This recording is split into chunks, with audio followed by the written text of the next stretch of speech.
আমার বাবাকে আমরা খুঁজে পাচ্ছি না। কালকে 7টা বাজে বাচ্চা দিছে, বাড়ির 3 জনে কল দিছে। খাগড়াছড়িতে গ্রাম পুলিশ হানিফ মিয়া নামে এক ব্যক্তি নিখোঁজ।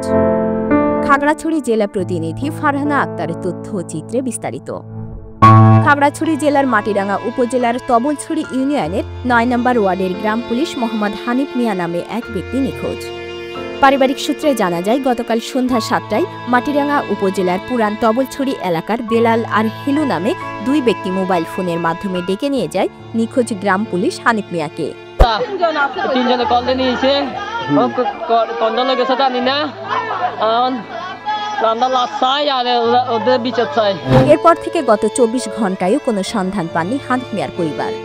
তবে ইতিমধ্যে সামাজিক যোগাযোগ মাধ্যমে একটি ভিডিও ভাইরাল হওয়ায় এলাকাবাসী ধারণা করছে ভারত বাংলাদেশ সীমান্তে বিএসএফ এর গুলিতে নিহত হয়েছেন হানিফ মিয়া। তবে এখনো পর্যন্ত বিজিবি, পুলিশ বা বিএসএফ বিষয়টি নিশ্চিত হতে পারেননি।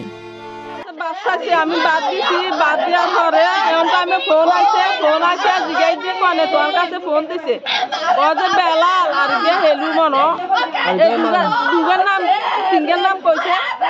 তারপর যাই এখন টাইমে বেড়া চলে গেছে। আর বাসা আমার স্বামী আসে নাই। আমার স্বামীর